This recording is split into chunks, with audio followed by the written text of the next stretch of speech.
Avery, whose show is this?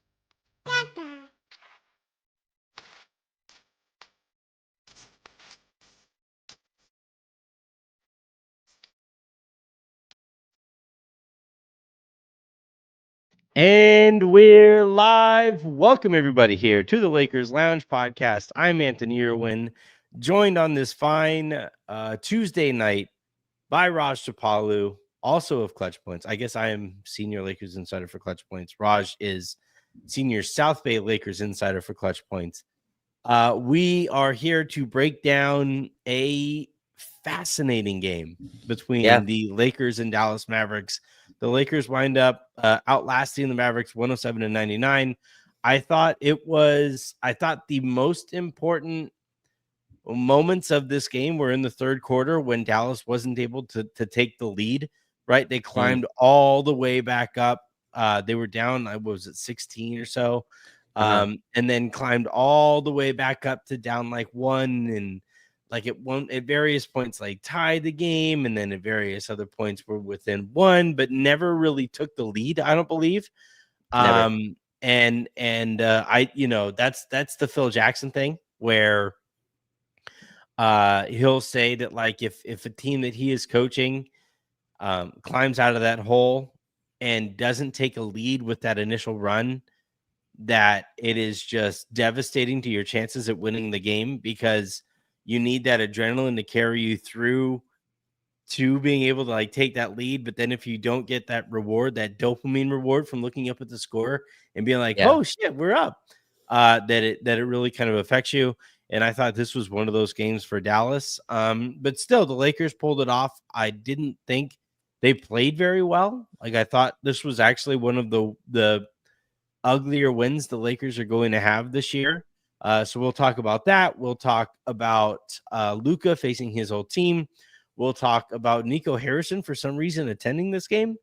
And also discuss a little bit of the Anthony Davis and Max Christie elements of this as well. I also think this was like kind of hammered home what we've been talking about a little bit, about how the Lakers are just going to get those threes up now, and they are now a high variance team. And I that makes me somewhat nervous, but we did see kind of the counter to that in the fourth quarter when it was like Luka and LeBron basically taking turns imposing their will on the Mavericks. So again, a whole bunch that we can take from this, Raj. And we will get into all of it. A quick reminder, please do hit that subscribe button if you guys are tuning in here live to YouTube. If you guys are watching on Twitter, head on over to youtube.com/@Lakers Lounge to follow the show there. And then if you guys are listening to the show in its podcast form tomorrow, please hit that subscribe wherever it is that you get your podcasts, preferably in Odyssey, because I am a company man. Raj, where do you want to start on this one? Yeah, this was interesting. Like, there's going to be a lot of takes that fly around from this one. Kind of, was the Denver win legitimate because of how they played tonight? Anthony, for me, this just felt like a really strange game. The energy around it, all the theatrics that surrounded the game, all the photos that, panned to Nico Harrison every time they showed a player shooting. Just a very strange energy environment. It was very clear Luka wanted to score. His first shot was a step back contested three, and it kind of just mucked the game up. Jason Kidd decided, I don't care what happens. We are sending to I am not Doncic. losing to Luka. And usually what happens is Luka shows that his scoring is on first before a team decides to just sell out and send two at him. But tonight, the Mavs are just like, you're not getting a 30, 40-point game on us. We're doubling you every time. And you mentioned at the top, we'll talk about it later, about high variance. I just refused. Like, I came out of this game thinking, I just refuse to believe you can double Luka Doncic every time against this Laker team and have that be a strategy that works. We went 11 for 40 from three. Even worse, if you take out Austin's threes, who was really the only guy that made any. He had three, which led the team. But other than that, everyone else missed. Gabe Vincent, Dorian couldn't hit. Dorian was 0 for 3. Gabe Vincent was 0 for 4. Dalton, who may not see the floor again for a very long time, was 1 for 4 as well. Rui 2 for just these are shots I think these guys have to be ready to hit.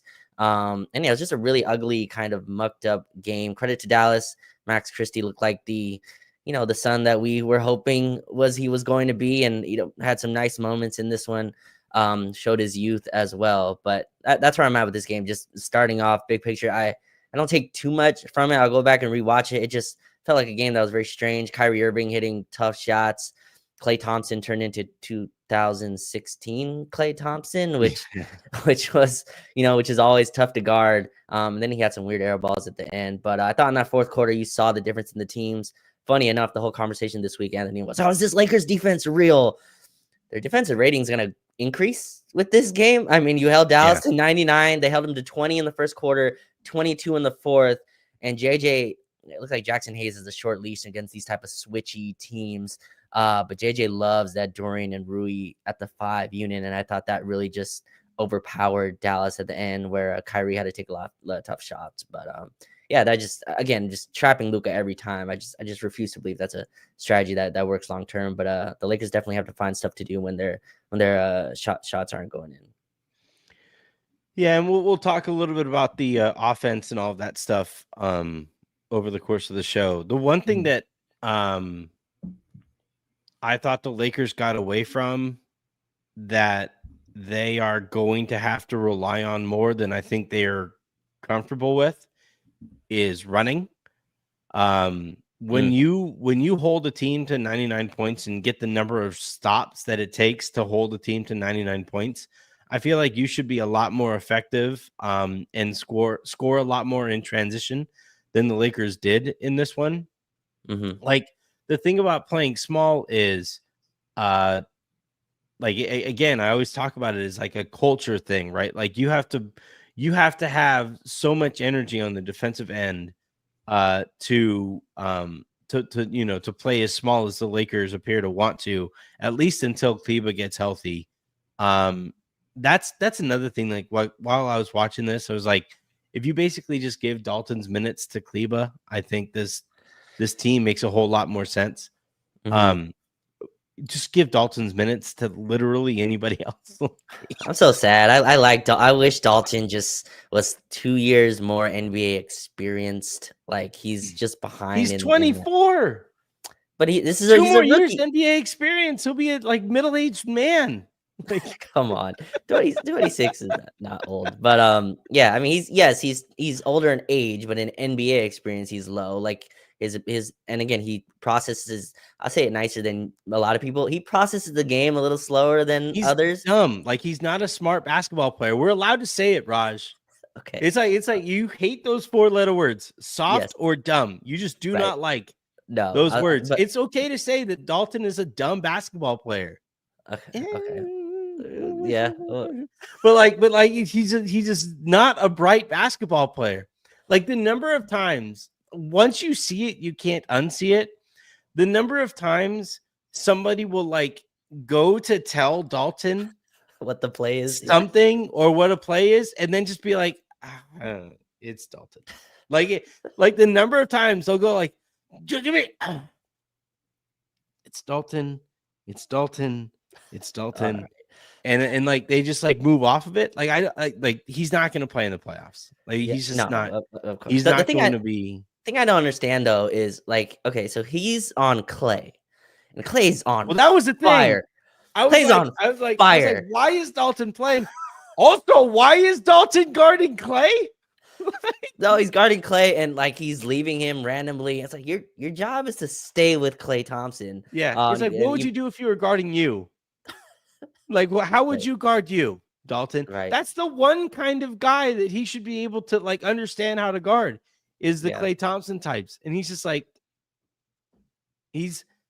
I joked about this the other day, but shoot, what was the movie? I forget what it is, but there's a meme where this dude is like, he's showing off his tattoo, and it's no regrets, but it's no regrets. Like, oh yeah, that's RV Dalton. Yeah, like, yeah. Dalton is like that guy who's like, no regrets. Yeah. And it's maddening to watch that guy play. But anyway, so But it's also like the Lakers were so desperate for anybody to make a three that I also kind of understand JJ throwing them out there and be like, can you make one? It turns out he can't. But like I understand where they're going there, because Gabe, I also thought Dallas, I like, hats off honestly to Dallas. Oh yeah. Because they play so bleeping hard. They also understood the assignment to this one too. They did not want to lose this game, or they for damn sure didn't want to get their asses kicked in this game. And they played so hard, and they were flying around to where like no Lakers shooter was in rhythm. Like I thought Austin was sped up. I thought Gabe was clearly sped up. I thought Dorian was and Rui were both clearly sped up on the threes that they were taking. And when you look at like the hilariously, the only guy who wasn't sped up is the guy that like is intentionally as such, which is Jared Vanderbilt. He goes 2 of 3 from 3-point range. But like everybody else, everybody that like Dallas knows that they don't want taking comfortable threes, they didn't take comfortable threes. Rui 2 of 6. You mentioned Austin was 3 of 8. Dorian 0 of 3, Gabe 0 of 4, Dalton 1 for 4. Even Luka was 1 of 7, and Dallas kind of understands like the rhythm that he shoots his 3-pointers with too. Like I thought Dallas defended their asses off tonight, and I thought that really kind of messed with the Lakers. And I don't know, the Lakers are going to have to figure out a way to get something other than threes when they aren't going it, like something to break the rhythm to at least get to the line. What's crazy is we still have almost no actions where Luka and LeBron run anything together. It's pretty much two different universes working on opposite sides of the court, where, Luka will run an action and then LeBron will run an action, but they don't really run it together. The closest thing we got was LeBron throwing a post entry to Luka like 4 different times, and Luka makes a pass that it just goes over the head, but it's pretty ridiculous when you go back and watch. Like he draws a double, flips it over behind his head back to LeBron, who's the catch and shoot 3. Luka's passing is still just magnificent. In the first quarter he had some over the head passes to Austin, who was really the only one that came through on those. The Vando ones are funny, Anthony, because again, like I know you want them to take other shots, but Vando's so disrespectfully open that even he is like, I have to shoot this. And not only is he open, his shot looked better tonight though.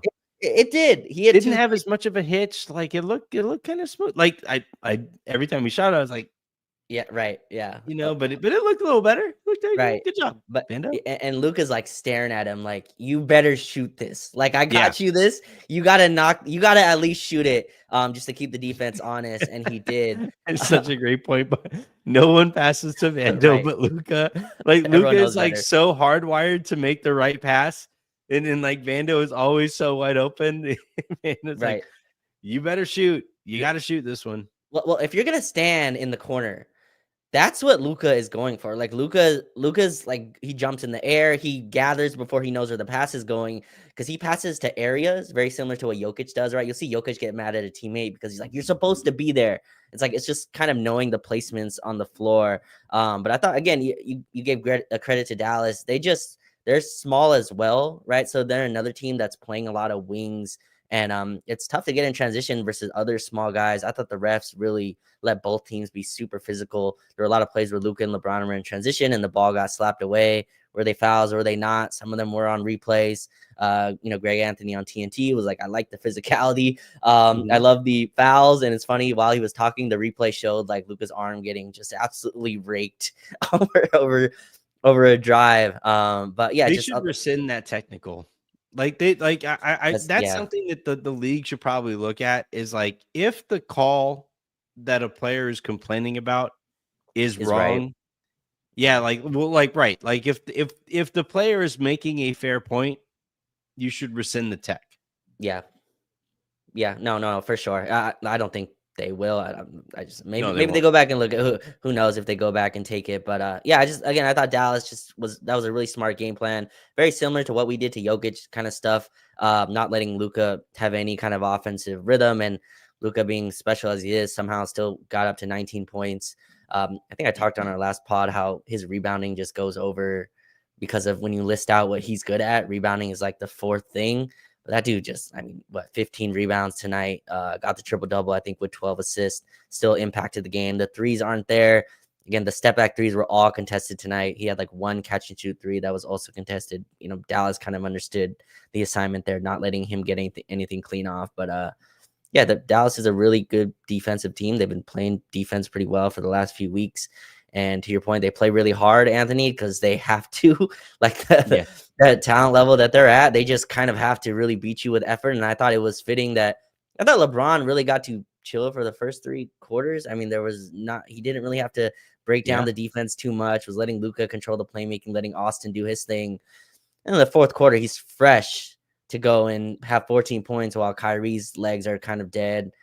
Clay's legs are a little fried, and LeBron's able to close. And I think you'll see a lot of that as the games go on, where Luka and LeBron kind of share duties of taking over quarters, which, just insane. But yeah, at least they got the win, and Luka gets the win over his old team. No stares at Nico, though. I didn't see any. I don't know if he knows where he was sitting. I wonder if Nico was like moving around the arena on purpose, so that like Luka couldn't find him.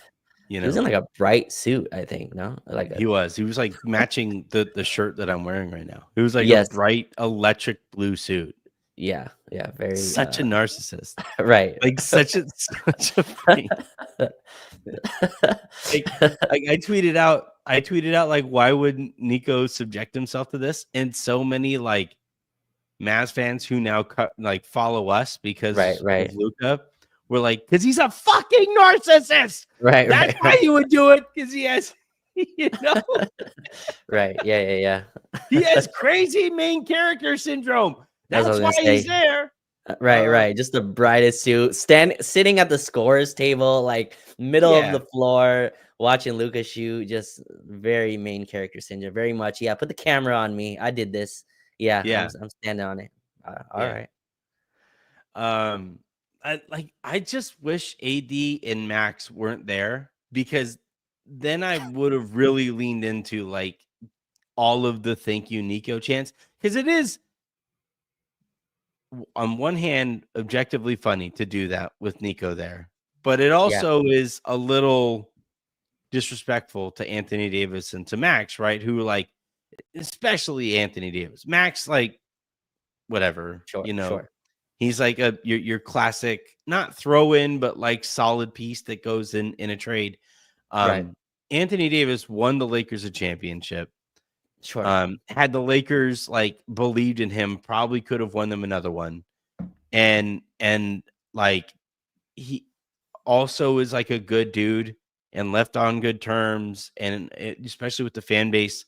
Like, if you do like the thank you Nico chants, it does show up AD a little bit.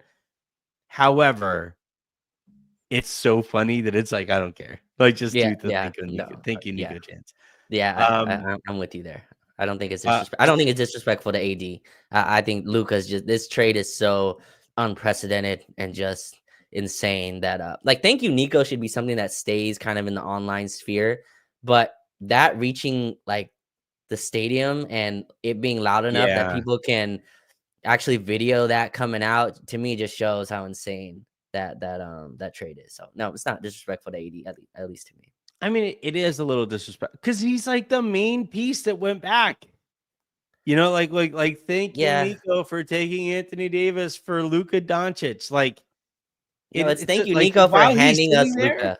Yeah, but it's not handing it. Like, Anthony Davis isn't going to think it's handing you Luka. Okay. When he's the guy who's included in the trade. Yeah, I guess so. But I mean, there's a look. I think you can be part right here, and AD can be part right here. Sure. Like the fact that I was sitting there watching the game tonight with Jen, and I'm like, yeah, Luka's 25, and she's like, Luka's 25? Yeah, he's actually younger than Austin Reaves. Luka's younger than Austin Reaves? It is. That's the part of that where like it becomes okay. You can do the thank you Nico chants. Yeah, But like, but I mean, 80's a very like if you listen to 80's introductory press conference in Dallas, 80, I think if he was 26, Anthony, that conference goes differently. He's like, "Do they know who I am? I'm Anthony freaking like they just yeah, traded. Oh, all right, they're about to see." But his demeanor was way more. I understand, like I understand how the fans are feeling. he's a I'm smart coming. dude. Yeah, he's like, I'm coming back to give the city life. Like those quotes are insane. He's like, I'm coming back to give the city life. This team that was in the finals last year, and he's like, I gotta pump them back up. I know that's my job. Like he understands the situation. I don't think Anthony Davis is taking it disrespectfully from the Laker fans. He's a smart individual that knows they're cheering for Luka, not including him in part of that. Yeah. All right. So the next thing that I kind of wanted to talk about here is this notion of high variance. And Mhm. I actually think this is where Rui is one of the more important Lakers on the roster, in that, like, Gabe, if he's getting a shot, it's probably going to be from 3-point range. Dorian, if he's getting a shot, it's probably going to be from like 3-point range. Trying to think of other role players who should be shooting. I guess Dalton also, if he's getting a shot, it's probably going to be from 3-point range. Yeah, Goodwin does some stuff in between, but like also for the most part, if a shot is being created from, it's going to be from yeah, 3-point range. Rui, however, and I thought this was a huge part of the success that the Lakers had down the stretch. The thing with Rui is that, like, yeah, he can knock down 3-pointers, but also he's this hulking small forward / yes, power forward who, like, every so often the Lakers are like, oh shit, that's right. Because uh, the other team's like small forward, right, power forward is going to be guarding LeBron, and the other guy who is equipped to guard LeBron is going to be guarding Luka. And like every so often the Lakers are like, oh shit, that's right. That means Rui is right, guarded by Max Christie. yeah, And like I no disrespect to my large adult son, Max Christie, who I sent off to college in Dallas, like the Lakers were like very pointedly being super physical with Max, because that's the one thing that he still isn't quite equipped to handle at this point in his career. He can barely drink legally, and like you could just tell, like LeBron was pushing him around, Rui was pushing him around, Dorian was pushing him around, Luka was pushing him around. Like that was the thing that the Lakers were doing with Max. And down the stretch of that game, Rui had a couple buckets down at the rim simply because he is outweighing the guys that he right. is being guarded by like 30, 40 pounds. My favorite thing about Max before this game, I think he was asked if he's also going for a revenge game. He's like, "Yeah, I'm not gonna go out and try to score 40 or something like that." Like that was like in the cards of what you could do.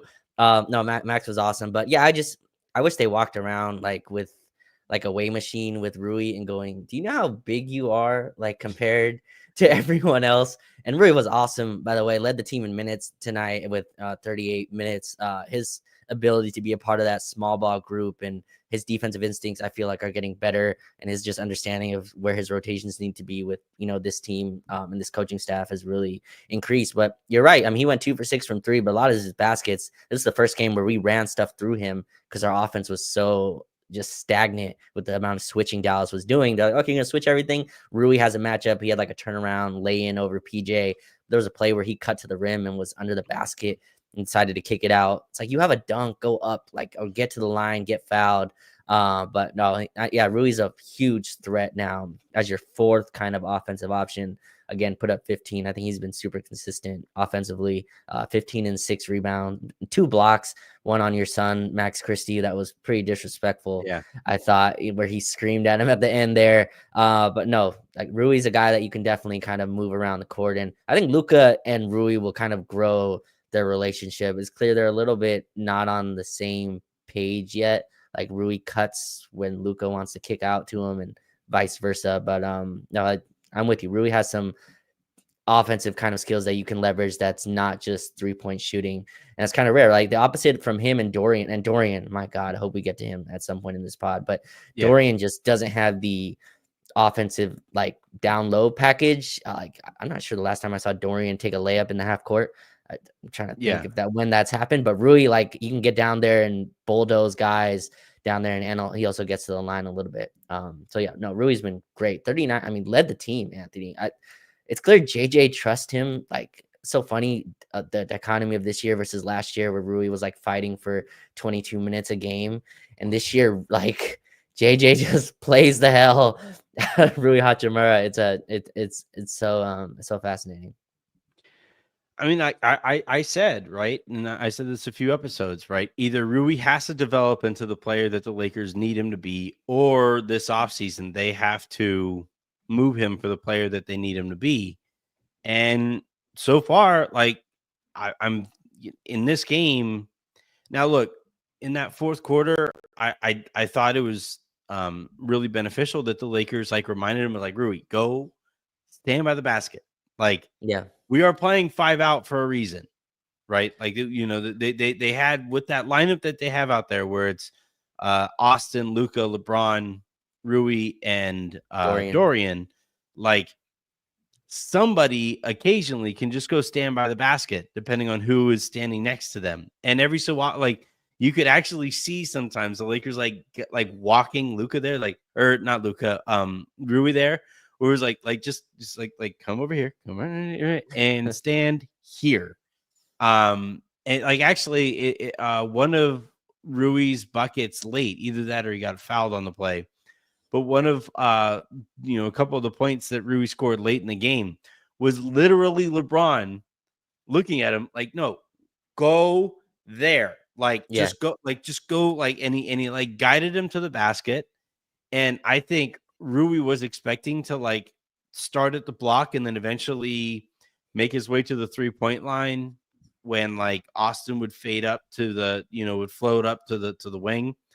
But then, like, when Rui got there to the block, LeBron was like, there, like, here's the ball. And he hit him with that pass. And I don't know if he got fouled or if he actually made the bucket. But yeah, like, that's where, I think sometimes the Lakers need to break up that monotony of so many, the number of threes that they get up. And I think arguably the most important non-star in their ability to do that is going to be Rui. Actually, not even arguably, objectively, their most important non-star in doing that is going to be Rui. 100%. And look, when you win a game where you shoot, where they end up 11 for 40 from 3, I mean, that's pretty impressive. You're not going to win many games you shoot 27% from 3. But yeah, you mentioned, I get goosebumps talking about that lineup. That closing lineup is so interesting, Anthony. And we're 4 games in, and I think that lineup's played 3 or 4 games. They're going to kind of get better with timing and stuff. And I like Austin, Luka, LeBron, and Dorian. I trust with my life that they're going to make the correct, whatever the decision is supposed to be. Yeah. It's so crazy having off the ball, by the way. Right. Like, right. It's so like Dorian already. I love watching Dorian off of the ball. Like he, there was the one play where he like kind of set the screen on the opposite side of the defender so that Luka got that layup, right? Like, just those little things that Dorian does that, like, you don't notice until you really, really notice it. It's so much fun to watch. Exactly. Yeah, he flipped the screen, and you could tell the little camera. Luka and Dorian have little like face emotions they make with each other, that because they've been playing so long, they kind of, Dorian knows what Luka means when he kind of motions him to do something, and that was kind of one of those where he flipped the screen and Luka was able to get to the basket. But yeah, and Rui's a big part of this. Rui's like Dorian's decision making, Anthony, in crunch time doesn't falter. Like, he doesn't change. He doesn't make the wrong decision when it gets tight. He's actually like, he's strange. Somebody compared him to Caruso, and I thought that's such an interesting comp, where his aggressiveness actually goes up in crunch time, but he doesn't foul. Is it because they look so much alike, or? Okay, that confused me for a second. I was like, what? I'm talking about the right guy here, right? But no, like, both of them are very great with their hands, are really good at like getting tip outs and just do all the little things. And Dorian's, I think, bigger than Caruso, if I have that correctly. Maybe he just plays a little bigger, or maybe the same size. Wait, what? Dorian's like 6'7", right? I think. Yeah. What? Like, okay. I don't know why I was thinking Caruso's a little bigger. And maybe he grew as he left. I wasn't sure. But yeah, those four to me, I kind of have locked down as they're gonna make the right decision. And Rui's starting to kind of get to that point where in crunch time, again, if you have to double Luka Doncic, like someone's going to be open.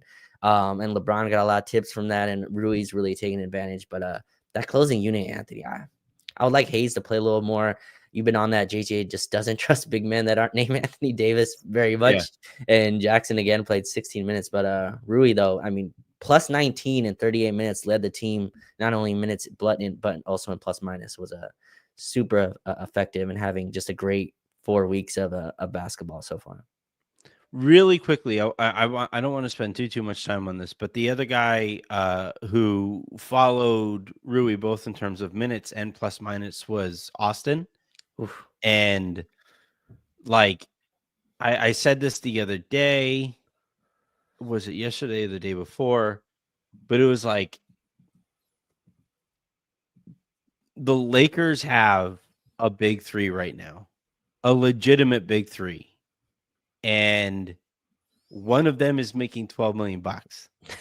Like stupid. Either whether it's this year or next year, the Lakers have to take advantage of the situation and win a championship, because like the shit that Austin can do as either a primary creator, a secondary creator, or the fact that he can basically oscillate between primary, secondary, and tertiary and not miss a beat with what he's able to do in each of those situations is so effing hard to do. Like, Kevin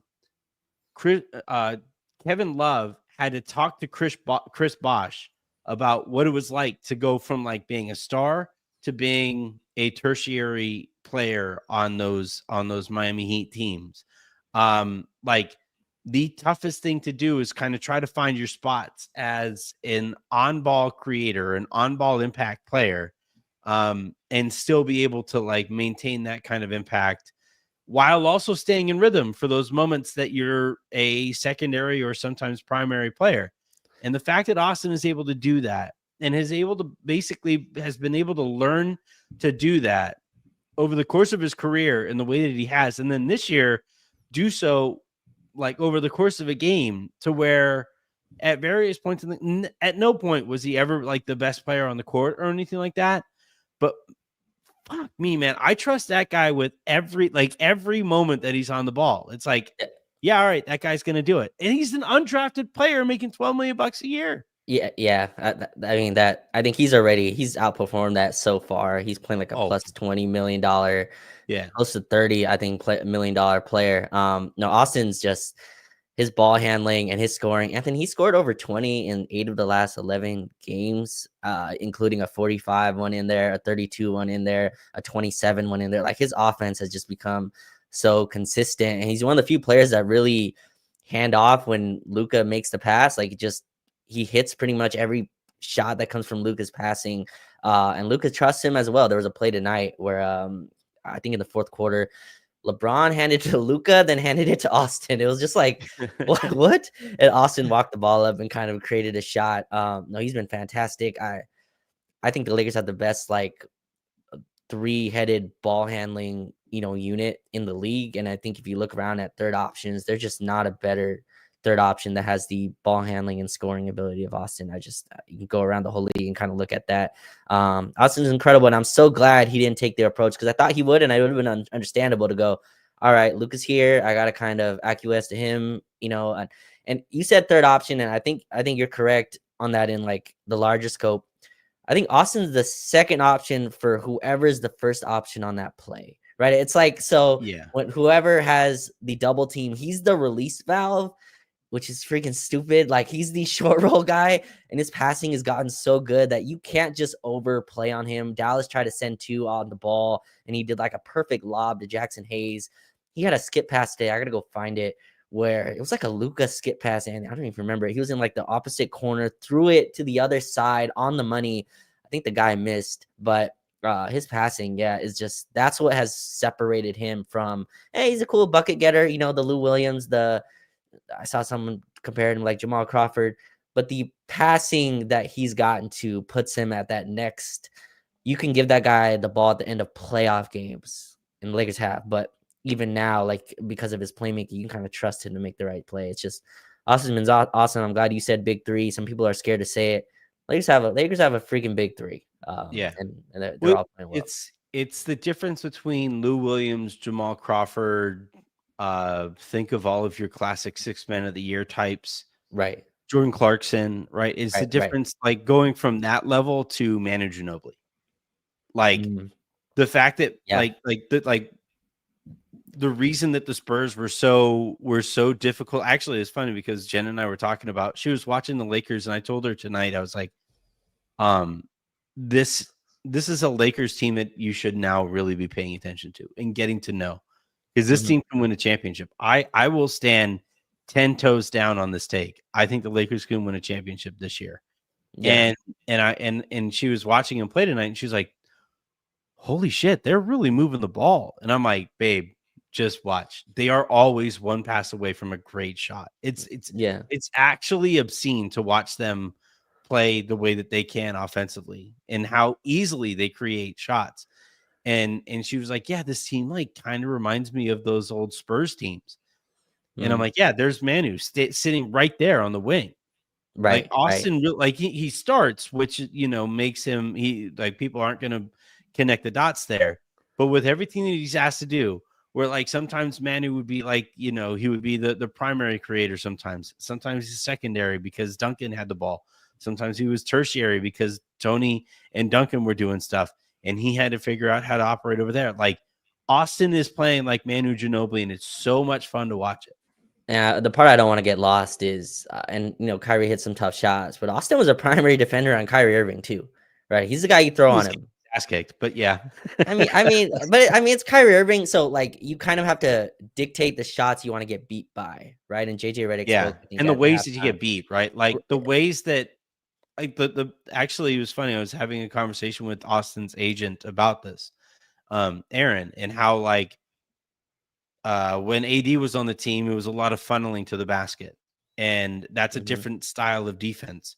But once the Lakers basically told Austin to start walling off the paint and walling off the guys that he's like, if Kyrie Irving is going to jab step back 3-point on you, like, okay, but nobody else on the court was involved in that play. It doesn't help anybody else. So if Kyrie doesn't make that shot, then whatever. And it's usually going to be a long rebound, so you're able to go. And so like watching Austin, like there are going to be moments because it's Kyrie fucking Irving, but like, you know, watching Austin, to your point, accept that challenge. And again, it's just like, it's so valuable to have guys that are willing to do, like JJ's like, hey, go guard Kyrie. Okay. Hey, can you, like, you know, when Luka and LeBron couldn't play one night, hey, like, go, you're the offense tonight. Right. Drop 45. Okay, I'll drop 45.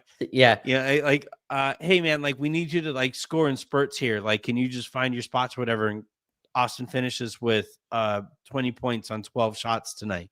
Like, it's crazy to watch this guy figure out everything basically on the fly and basically excel at everything the Lakers are asking him to do.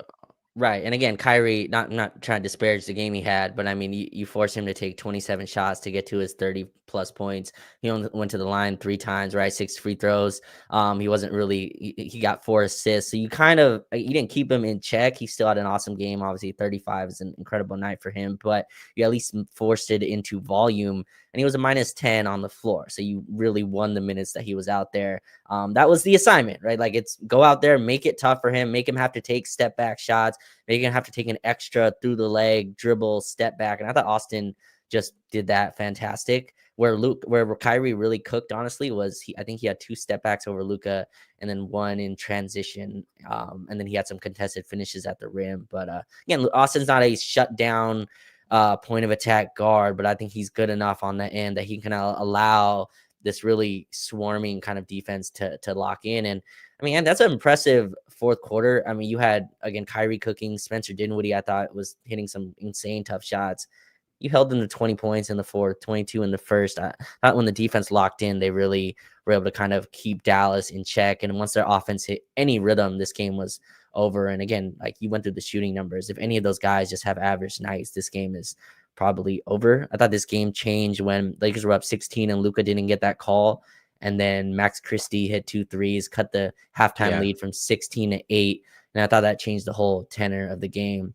Shout out Shaq, who predicted the Lakers would lose at halftime because the all the energy was gone from the Luka stuff. I'm like, I mean, doesn't feel like it's dying anytime soon. But yeah, this is a at least you got the win. Well, I think and kind of the final point that I wanted to hit on before we get to the starred comments here is the Luka LeBron aspect of this, where like you said it earlier, and you're absolutely right. Like Dallas basically went into this one was like anybody but Luka. It doesn't matter. Anybody is beating us tonight but Luka, which tells me that Jason Kidd's kind of in on it too. But like they were like anybody but Luka is beating us tonight. And the Lakers were like, cool, we have LeBron. Like it's just it's I don't know all right. Two separate takes here, or somewhat linked. We have never seen this level of creativity on a court together at the same time, whether it's and the reason I say that is because like we've had multiple great passers on courts at the same time. We've had obviously multiple great scorers on the court at the same time who can go out and get their own shots, right? We have never seen two guys on the court at the same time who can either create for themselves or create for others in the ways that Luka and LeBron both can. And we for damn sure haven't seen it from two guys who are like, 6'7", 6'8" plus, 250 or 60 plus, who can just dominate whoever is guarding them physically as well. And like I tweeted it out. I said that's why I think the Lakers can win a champion. I'm not saying they will. I'm not saying the Lakers are definitely going to win a championship this year. OKC, profile statistically as a buzzsaw. Boston won a championship last year, brought that whole team back, still looks pretty good. Cleveland profiles also like a, if not buzzsaw, really bleeping good team. There's still Giannis. There's still like this Mavericks team, by the way, that the Lakers beat tonight are going to be a brutal series out when they get, or if they get their front court back, right? Like there are so like Houston, Memphis, so on and so on. But the reason I think the Lakers can beat any team in the NBA in a series is because in close games, I legitimately don't know what defenses are going to do against a team that has LeBron on one side, Luka on the other, and every so often they'll be involved in the seam set. I have no earthly idea how anybody deals with that. Yeah, it's unprecedented. The closest I got, Anthony, was Chris Paul and Harden. Again, Chris Paul was kind of past his prime when they got together, but those are also two, very good playmakers in their own right. They aren't Luka and LeBron, but no one in the world is. But that's the closest I got. And again, to your point, they're just not the ISO scorers. At least Chris Paul wasn't, I think, at that time. And they're also not 6'8" and just huge, right? There's a size advantage that the Lakers have. I'm with you. The Lakers offense just hits a floor. They had 59 points in the first half, not shooting well from three at all because of the attention that Luka draws. He draws doubles, Anthony, in a way where it's very little energy expenditure for the team. We're going to get you in rotation, and it doesn't take a lot of work. It's just Luka has the ball at the top of the key. One screen comes and a bad defender, gets on Luka, and a second person is showing on him. Dallas obviously was a little bit more extreme tonight because of it's funny is I think if Dallas played a normal game plan, they might have had a better chance to win. I mean, Luka wasn't even shooting that well. There's a possibility that Right. they might have just whatever the saying is, spite their nose, or spite their face to cut off their nose, or whatever it is. But yeah, I Cut off just nose despite their face. cut their nose despite their face, whatever it is. Yeah, Dorian Rui at that like 5-4 spot. I'm very interested to see how that, if that can just, again, they defended well again tonight. If that team can defend, Anthony, at a level that's, doesn't have to be a number one defense, which they are. If it can be like top 6-7 defense, that is a hell of a team to guard. If Rui's hitting open shots, I don't know how, or if Dorian or Rui, one of the other, are hitting open shots, I don't know how you guard that. You have Austin, LeBron, and Luka. I just, that small ball lineup feels like JJ's favorite unit so far. And we'll see how they play against some better competition coming up with the Clippers on, or who do we play on Thursday? I'm blanking on who they play, but whatever their next opponent is, we'll see how that Minnesota. Minnesota. Yes. The other thing too is this team profiles extremely well for a playoff series or a playoff rotation where you're gonna get, like, Luka isn't gonna play 35 minutes in a playoff game. Like LeBron isn't gonna play 37. Like, these guys are gonna play like 40-something minutes. And by the way, because of what you talked about earlier, I love that point about like how the Lakers can create advantages so easily offensively. Yeah. And it allows them to play as hard as they're going to play on the other end defensively. But like, you're like, no Dalton minutes, no Goodwin minutes. Like, Right. you're going to cut that rotation down to like 8 guys. And I legitimately don't know what defenses do against a playoff rotation of Luka and LeBron and Austin creating for Rui and Dorian and Gabe and Jackson in stretches. Maybe Kleba matters a little bit more as we get closer to the postseason. Like, I just, the thing about the playoffs is always like, it's turned into what can't you do has been like, has kind of like dominated the conversations about like what teams are capable of in the postseason. But if you are elite at something, you have a really good chance in the postseason. Like, if nobody can touch your 102-mile-an-hour two-seam fastball, like, right. that's you become a really tough out in the postseason. And I don't think anybody will be able to touch the Lakers being able to throw 102-mile-an-hour two-seam fastball with movement and all that stuff. Right. And the playoffs really, Anthony, come down to, can you execute in the half court, right? Because in the playoffs, transition opportunities go way down. You're not getting transition. Teams are locked in. It becomes a slow down game. And I thought, again, tonight was really good comparison. It's why we love Anthony Davis. We love Max Christie, all that. Their offense, to me, is why I have them lower just against the other West teams. If you look at it tonight, AD will help in this for sure. But like, compare the two teams. You have Kyrie Irving having to do everything. And that's not going to change much. With Dinwiddie on the court, by the way. Like, Dinwiddie was out there, and like, the whole reason he would be out there is like as a secondary creator, right? Normally you would have AD out there instead of him. But like, with him out there, you would think that their offense would look a little bit more dynamic, and it didn't. It didn't matter. Right. Dinwiddie also has some of that Nico main character syndrome where he just decides, Kyrie Irving for a little while. And Mavs fans it's funny to watch Mavs fans because they're familiar with Dinwiddie, but saying the same stuff we were kind of saying last year with Dinwiddie, kind of like, that's not a shot that Spencer Dinwiddie needs to be taking. But in any case, like, the offense really is Kyrie Irving needed to create against everyone and having, all eyes on him. And the other end, it's like, all right, we got Luka with the ball, but then we also got LeBron that can have the ball. And then we can also have Austin. And all three of those dudes, we all believe, are just, they turn up in fourth quarters. They don't, they don't shy away from the moment. And there are guys that have come through in clutch time, and they can get to the rim. They can score from pretty much all three levels. And it's such just, it's just a gift to have all three of them out there, where Luka got doubled and LeBron got a slight opening, and that pass comes every time. Like, there's never a point where that pass does not go when LeBron has an advantage and he got like a layup or whatever it is. It's just a cheat code to have those two, and then you throw Austin in there. I'm fascinated to see how teams defend it.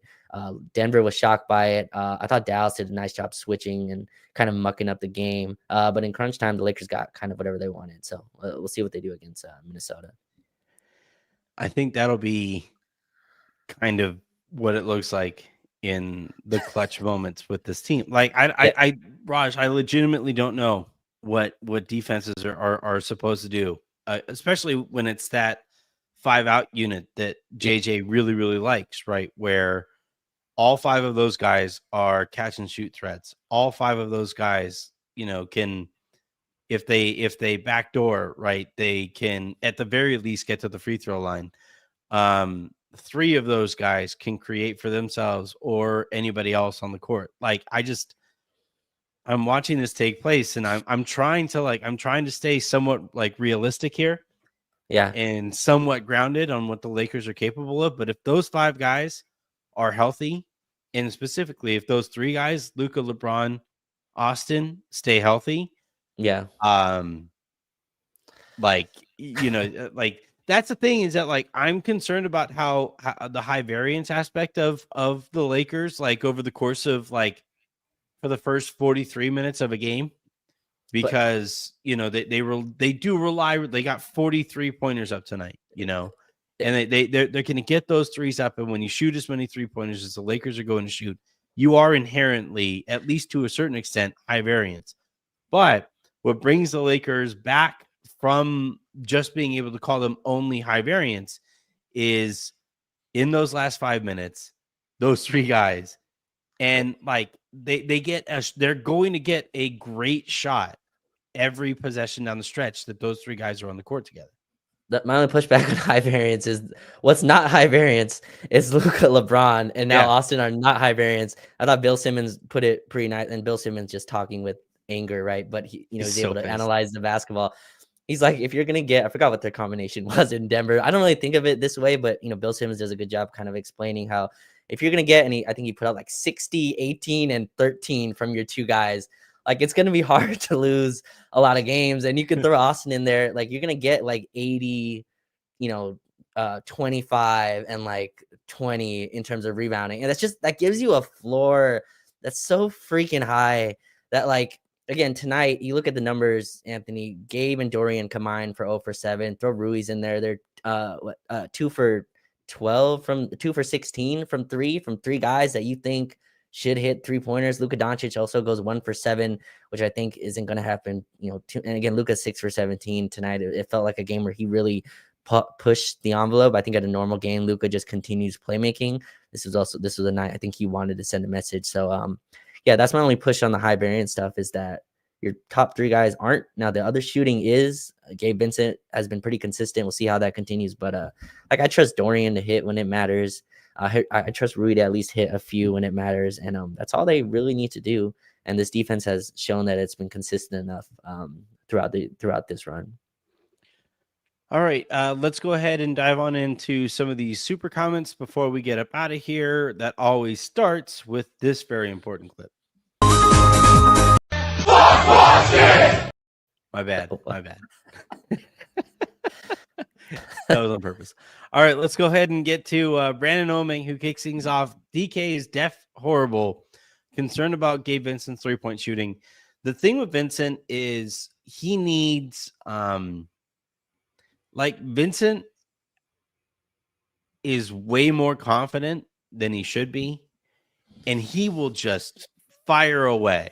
Like the types of 3-pointers that he is willing to get up there is kind of scary. Like I wish you could dial it back a little bit, and he wouldn't take certain 3-pointers.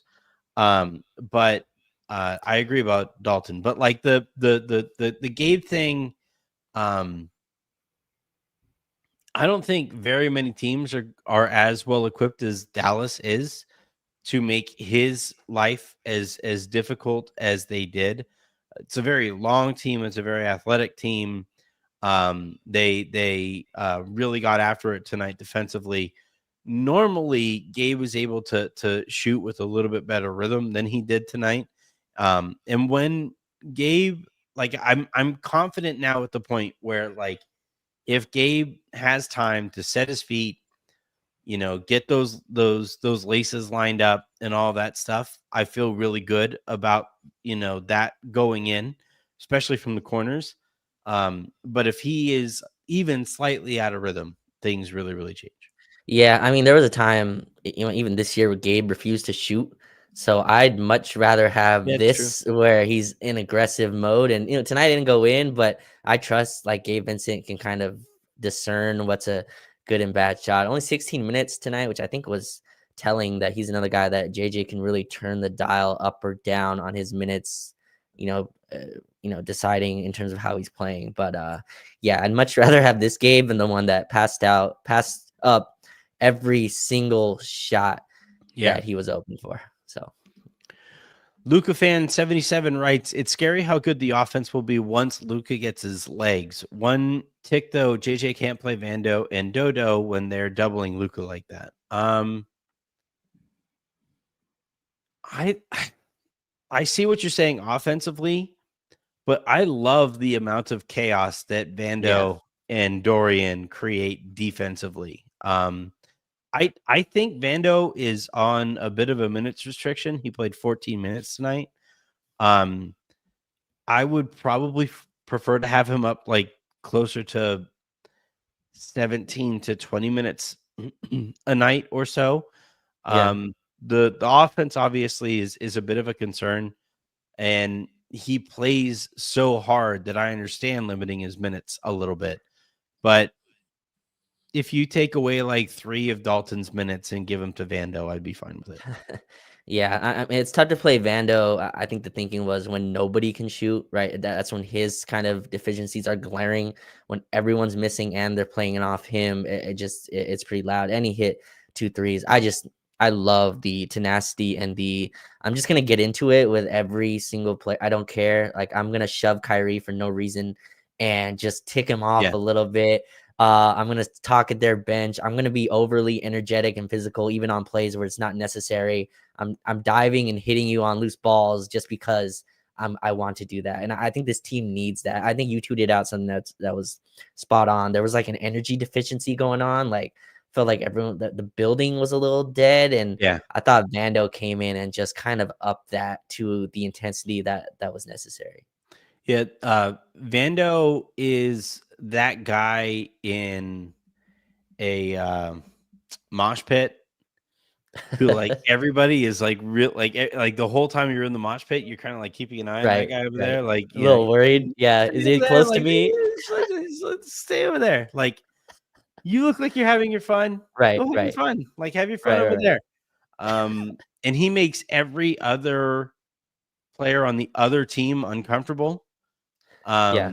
And I think there's real value in that. And I think if he can be stretched with his minutes a little bit, so you get just a little bit more out of that, and maybe take a little bit less away from like I like Jordan Goodwin, fun story, all that stuff. I like Connect a lot less.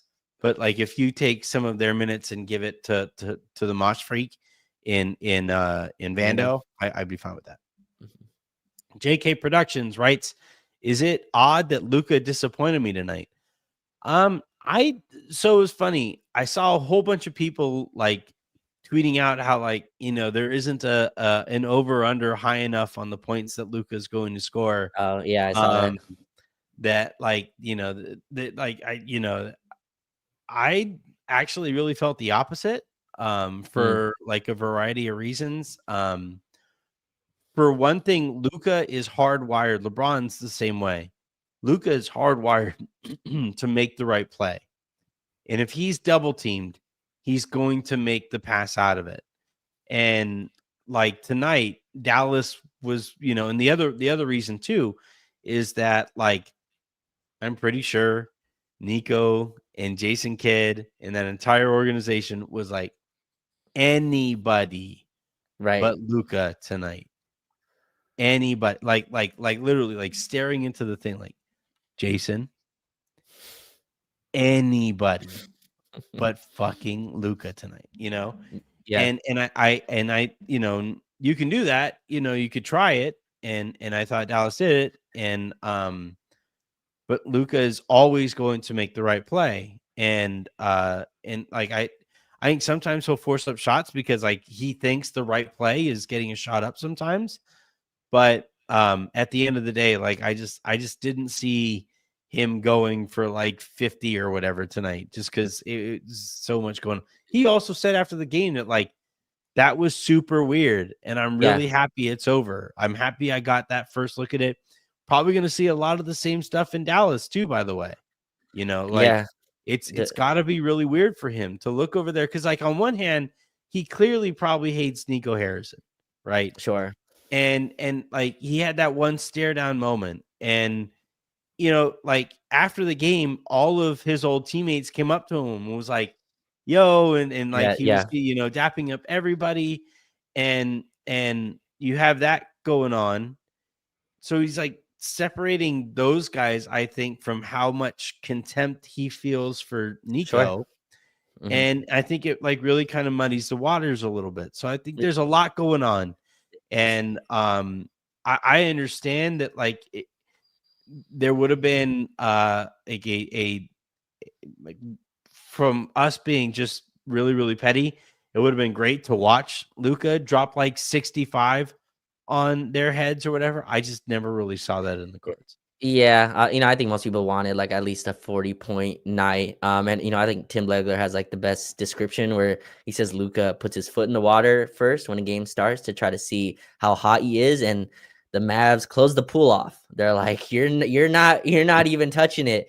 And that's what's so interesting. The Mavs have the whole point of playing small, Anthony, is so that you don't have to like they have enough wing defenders. I think that did okay. Max Christie, I thought actually did fine on Luka, but they didn't really give him a chance. Didn't really give Luka a chance at all to get in any offensive rhythm. So a very weird game, very strange.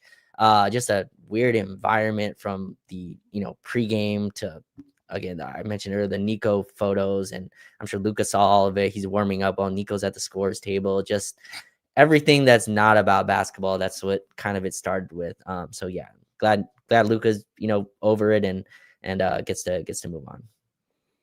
I actually think he'll play really well against Minnesota. That's the over under to take. He also hates Gobert for some reason. Also, it's just continuing Gobert, so I get it. JJ Wolf writes, is AR the best third option in the West? I was looking up, trying to feel like just going off the top of my head. Yeah. And yeah, I mean, probably, right? Well, all right. So you have Chet Holmgren. Is he better than Chet Holmgren? Well, all things included, probably not, right? Because Chet's an elite defender, right? So, yeah. Overall impact on the game, like I think I slightly take Chet there. I mean, it's but close. The fact that like we're talking about like it's close between him and right. Chet Holmgren, like that's kind of the point that I think exactly. JJ is kind of getting to, is like the fact that the Lakers have somebody that we're talking about in that kind of way. In a Western Conference, like who would be like the third best option? Well, this is a fun exercise. Very many great third best options in the West. It was a fun exercise. So I'm just gonna go through the top like 6. Yeah. I think this is fun. Is he better than Desmond Bane? I do think I'd rather have Austin than Desmond Bane. Wash. That's a wash. Bane's really bleeping good. Like I played him in the playoffs. It's at the point here where like I find myself a lot of times when I watch Memphis play, I find myself thinking like, what can you get for Ja? Like what really? What could you turn Ja into and like they're 38 and 20. Like they're incredible. I think they're really good. I think they're really, really good, but they're also weirdly really good when Ja doesn't play. So okay. Denver, I guess, is Aaron Gordon. That's weird. I think I don't know how to decipher. It's like that Chet variety, right? Yeah, exactly. Yeah, it's kind of it's just wacky. Houston, who's the third option? Is it Amen? You got. Well, is it Thompson? That's what I was thinking. Is it Fred VanVleet? You have Şengün. There's your 1-2. But no, then you have Green. Yeah. So it's like Green or Austin, or is it Fred VanVleet or Austin? That's what I would say. I think Amin and Sengun have kind of elevated to their 1 and 2, and I'd put Fred as their third, which I think I'd rather have Austin this year. Fred's not shooting well this year, I think, if I have that right. But I mean, they're playing Amin well. also like isn't Amin's good. quite. No, he's great. I think he's really freaking good. He's a physical freak too. I don't think he's like. Trying to find the way that I want to frame this phrase this so I'm not like canceled down the road, like basketball canceled. Okay, But yeah, like, choose your words wisely. He's like the he's like he's the hipster Twitter darling right now. Yes, and we always jump the gun on that stuff.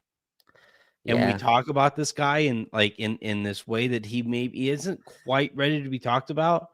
Next year is going to be the scary year, right? Like we did this with Cade last year, or where it's like everybody was like, "Oh, don't Detroit's such a shitty situation." Cade, look, and anytime Cade Cunningham did anything whatsoever, hipster Twitter would hold up their IPAs and be like, "See, we told you."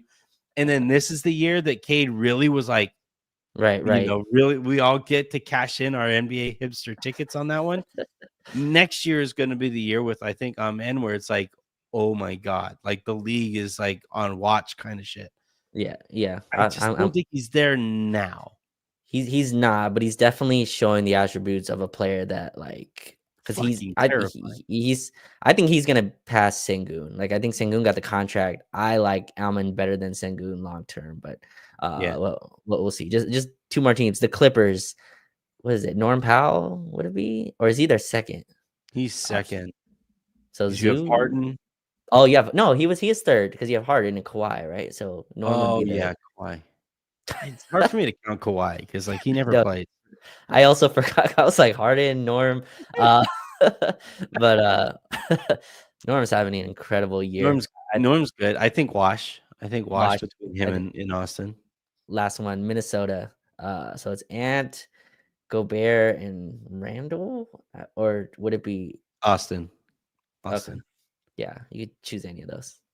Randall sucks. Like he's not. They'll be so much better when he isn't there anymore. That's a rough trade. Yeah. Brutal trade. Absolutely brutal. Because they're going to let him walk at the end of the season. And you traded Karl Anthony Towns for 6 months of Julius Randle that you weren't ever really happy with.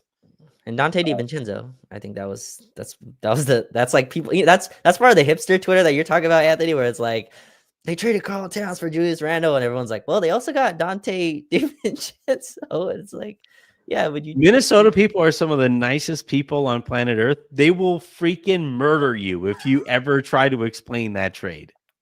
Like I'm telling you guys know I'm a Vikings fan, so I have like an odd number of like Minnesota people in my life, whether it's on Twitter or like hilariously neighbors or ex-neighbors, like a whole bunch of people who I really, really care about are Minnesota sports fans.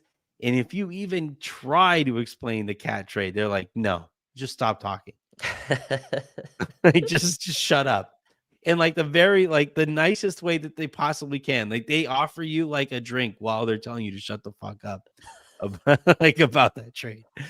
All right.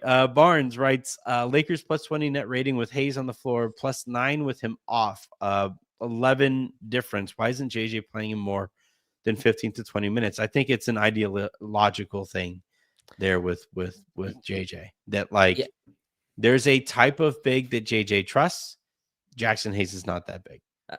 I think that's part of it. I also think tonight the Mavs, again, you spoke about it earlier, but they are just specifically designed where they were doubling, the Lakers couldn't shoot, and so with them switching everything, it just took away it took away the screen advantage, right? That's the reason you switch, is to kind of neutralize a screen action game, and Jackson Hayes lives off that. So does Luka. I do wish we trusted a little bit more Anthony. I think Hayes has earned a little bit more rope than he gets.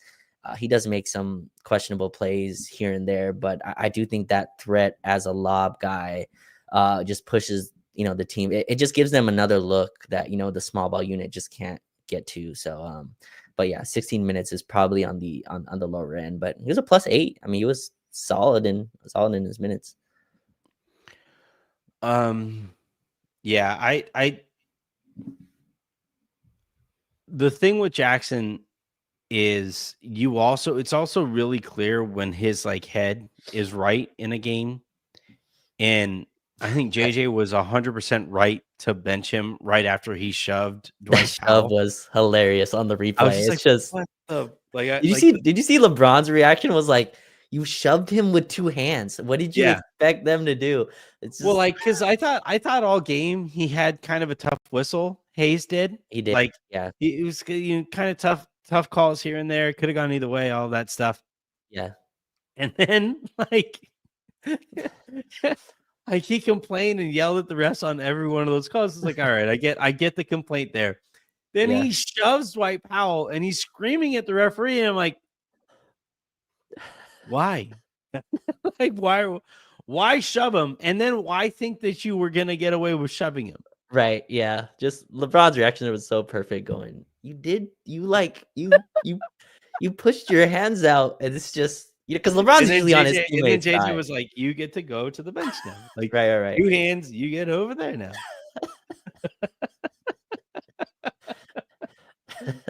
Oh man. Well, this was fun. This was a really fun win here from the Lakers. It was uglier than I think people were maybe hoping for or anticipated. 107-99 was your final. The Lakers improved to 35-21 on the year. The Mavericks fall to 31-28 on the year. I find myself, Raj, rooting for the Dallas Mavericks to not be in the play-in. Oh my God. Wow. Because I think the Lakers are going to climb a little bit. Like I think they'll probably Okay. they could even climb up to like the 2 spot potentially. Okay. Because like when Luka's healthy, he just rips off wins. And Yeah. when Luka and LeBron are both healthy, they're just going to rip off wins. And if they climb all the way up to the 2 spot, and your reward for sitting at the 2 spot is a series against the Mavericks, given how big they are and Sure. as athletic And the as they history. are, all of that stuff, like yeah, the history of that series and everything that goes into it, I'm just like pass. Like That's fair. go ahead, get the 6 seed, get the 5 seed, and the Lakers will sit fine at like the 3 or whatever seed where they can avoid those guys. We didn't mention it in this pod. We can close. What the hell happened to Phoenix? Like they're 3 games back of the 10th. Of the 10th, they're 3 games back of Sacramento with like 26 games left. While by the way, KD and Booker have been healthy. That's my point. And Beal, like Beal's played as well. Beal's starting again. Sucks, but like, I mean, but yes, but like he's part of their rotation. Like 3 games back of the 10th. That is insane for a team that has 2 Olympians, 2 Team USA Olympians, can't get over the 10 seed. I'm shocked. I was a little higher on them coming in than most people were, but my God, they look like they're done. I had my questions about them coming into the year, and like it's that meme, right? I had low expectations, Yeah. but only like Right. because I was lower on them going into last year, and then they brought back the same roster, and it was like nothing changes. And the problem with those Jones guys didn't is move like you. we talked about the level of creation here between LeBron and Luka. And the Yeah. difference here is that like LeBron and Luka, both like 2 all-time great scorers, all-time also great creators for other players. Devin Booker, Kevin Durant, Bradley Beal, 3 all-time great scorers. None of those guys have any idea how to create for anybody else, And like they were trying the whole Booker at point guard like That's what I was gonna experiment, say. and it like was okay for a little bit, but not really, not to the extent that they needed it to be. And then they brought in Monty Morris and they brought in Tyus Jones, and like neither of those guys are kind of the point guard that they actually needed. Even though I think like what's funny is that both those guys are going to be, I believe, free agents after this year. And I would love for the Lakers to walk away with one of those guys. But like the kind of point guard that that like the Suns desperately need is more of like a Chris Dunn, Alex Caruso type point guard. But I don't know if they have the resources to go out and get that kind of a point guard. Yeah. So they're just kind of stuck. And I think Kevin Durant is going to get traded this summer. Frank Vogel was right again, I would say. Like Frank Vogel said, this needs to be a defensive team. So I saw someone's from the Suns say the Suns were like 12th in defense last year under Vogel. That has dropped a ton under Mike Budenholzer. Shocker. But yeah, they're in some trouble. But missing the play-in, that Matt Ishbia might sell the team. I don't know. Like that's just Yeah, I was I was talking over the summer and then over the course of the year to some people who were on that staff or like close to that Phoenix Suns team. And I'll just say that like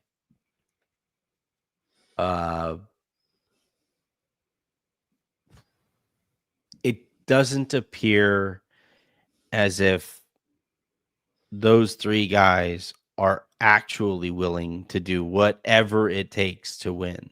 And if your top three guys who are making the amounts of money that Kevin Durant, Bradley Beal, Devin Booker are willing to do or are making, are not willing to do absolutely everything that it takes to win, then you're just screwed. Like it's a non-starter. And you can move deck chairs around the Titanic all you want, but at the end of the day, that big ass freaking iceberg is dead ahead, and you're going way too fast towards it. Your ship isn't going to be able to turn.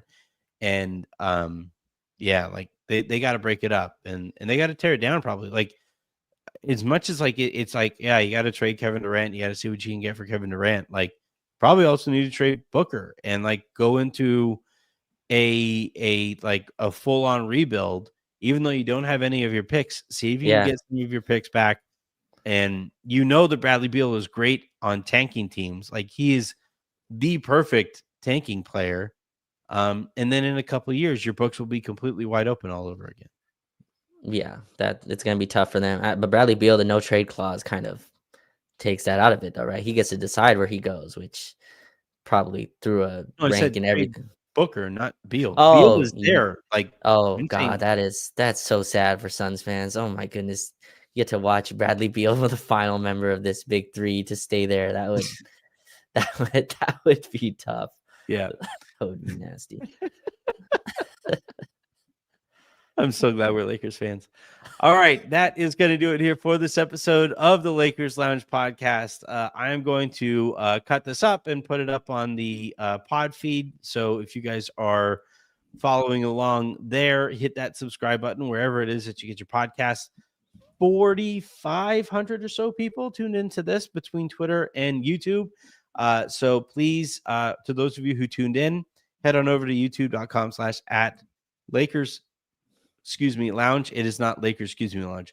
YouTube.com/Lakers Lounge is where you can subscribe to the show there.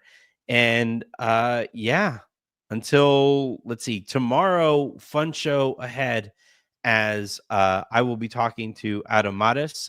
He and I go way back. We'll talk about Lakers Nuggets. We'll talk about I'm gonna pose to him the fact that I believe in the Lakers as a championship contender now. We'll see where he stands on that as well. And then Raj and I will be right back here after Lakers Wolves Thursday to break down that game to carry out the week. So until then, and until the next time you guys hear from us, I'm Anthony Irwin. That was Raj Chapalu. This has been the Lakers Lounge. Have a great rest of your night. Well, make somebody else's, and we'll talk to you tomorrow.